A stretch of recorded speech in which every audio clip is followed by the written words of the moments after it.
the Philadelphia Eagles have hired Brian Johnson as quarterback coach. This is good for so many reasons, and probably not the ones you're thinking of. I'll tell you soon. Yo, that. A-G-L-E-S. Eagles! Eagles! Say fly, Eagles, fly. Fly, Eagles, fly. Fly, Eagles, fly.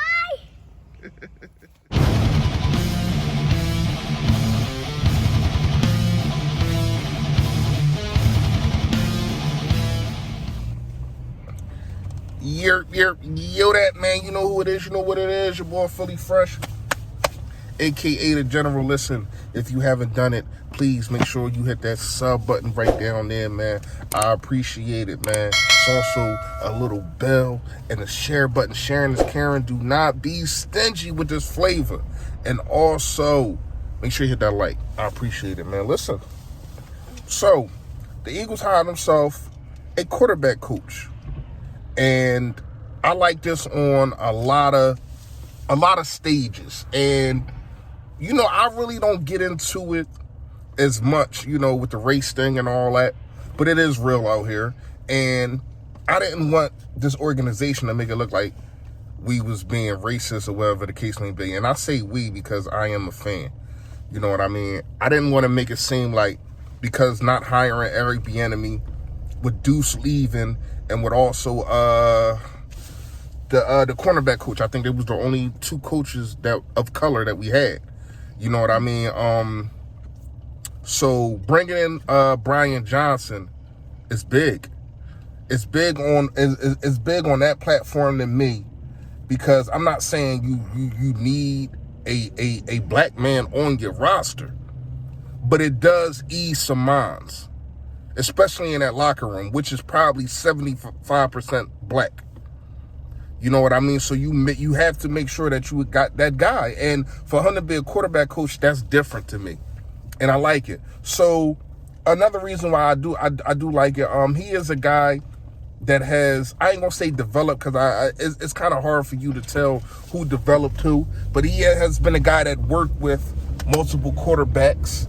The quarterback just from named Trav from Florida had a good season.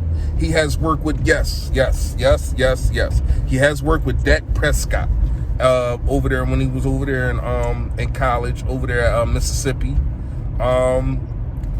I'm trying to look at it and trying to find out where he worked with Jalen Hurts. They're saying it's a long line of them knowing each other, whatever the case may be. I've been trying to look it up, but I don't know. I'm pretty sure y'all gonna comment or I'm gonna find out a little bit later. Shout out to y'all. Y'all definitely always be letting me know when I don't know something. But so when you look at it, right? Now that this has happened, here we go. Here's the trade Wentz things. Now Wentz is going to be traded. Look at the QB coach that they picked up. First of all, it's a QB coach. That's number one. Number two, so the hell what?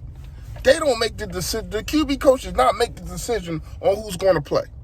So I don't give a darn. I don't give a darn if it was Brian Johnson, Jim Johnson. I don't care who it is. If you're not the head coach, you're not making a freaking decision. Now, could it be that this guy can develop Jalen better than he can develop Carson Wentz? Or, keep developing, not keep developing, but yeah, just develop Carson Wentz. If you feel like that, I won't argue with you. But for you to sit here and say Carson Wentz is definitely going to be traded because of the guy that they picked up for QB coach, that's a bunch of bullcrap to me. That's a bunch of hogwash. You know what I mean? Because it's just, once again, just something to talk about and speculate. We don't know who the quarterback is going to be. We finally know who the OC is going to be. We finally know who the quarterback coach is going to be. And can I ask a question?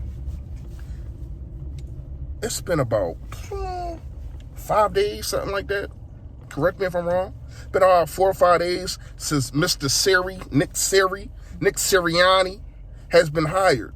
When you going to talk, dude? Everybody wants Carson Wentz to talk. Everybody pounding their chest. All these beat writers pounding their chest for Carson Wentz to talk. Nobody has not mentioned why Nick Siri has not talked yet. And I'm not saying that to bash the guy. I just don't understand what's going on with the organization. I mean, his plane landed 2 days ago. You know what I mean? 2-3 days ago, his plane landed. So I'm trying to figure out what's taking him so long. Now maybe he's busy looking up coaches and all that, but we ain't asked for a whole day. Ask for 15-20 minutes out your day, out your busy schedule. Zoom meeting. It ain't like you got to get behind a platform and none of that. A Zoom meeting, 20 minutes. Because I want to know what his future, what he wants his future to look like for the Philadelphia Eagles. I don't need to know all your schemes. I don't need to know what your defense is going to look like. If it's going to be 3-4, 4-3. I don't really need to know all that. I just want to know what your plan is. And it doesn't have to involve who the quarterback is going to be. It has to involve what do you want your identity to be, especially on the offensive end? Because last year we had no identification. Only identification is we go through it, we go for it on fourth down. Sometimes we make it, sometimes we don't. That's the only identification that we had. You know what I mean? And that stink. So I want to know, are you gonna try to be a run happy or a pass happy offensive kind of guy? You know what I mean? I want to hear the reporters ask these questions. But enough of the Eagles talk right now. Me and my son, we just came from the gym, man. Trying to get back in shape. Y'all seen me last video, man. Kind of lost it, but the gym's opened back up. Being on quarantine, sitting there and really not doing anything. It really got me. Joel Embiid. Whoo, today's your day. Tonight is your night.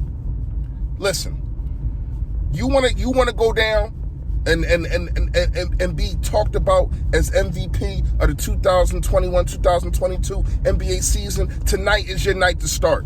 Now, we understand what you have been doing, Joel. We really do. But they're always going to look at the competition. They're always going to say, oh, you did this against Toronto. You did this against Detroit. You did this against Orlando. You did this against these guys. Tonight is your night to prove that it don't matter who is in front of me. I'm going to be me. I don't want you to be passive. I don't want you to be aggressive. I don't want you to be starstruck because it's LeBron over there. I don't want none of that. You go at them dudes just the way you go at the other little dudes that you play. That's what I need from you tonight. Easy, if you still listening. If you are still listening, Easy, I got us with a cool, quick dub on y'all. We might go up by like 15. And then we just win by 10 because we took our foot off the gas and we let Ben Simmons play or something crazy like that. No, but in all seriousness, I think this should be a good game. Easy, you already know. But I do think that y'all take the L. Joel Embiid, though, you have to show up this game. It's going to be an ESPN game. Everybody's going to be watching to see. For you to prove it's just a fluke that you was doing everywhere else. Don't do like how you did Toronto last year and put up a donut. Don't think I forgot about that. I ain't forget about that. Nah. But in all honesty, man, Joel, you definitely got to make a statement on this game. Let me know what y'all think in the comments. Let me know what y'all think about the OC, the quarterback situation. Just comment like how y'all do. I appreciate all the comments, all the love, all the time, man. Y'all already know. Stay Philly, stay fresh. Yo, that. Stay Philly, stay fresh.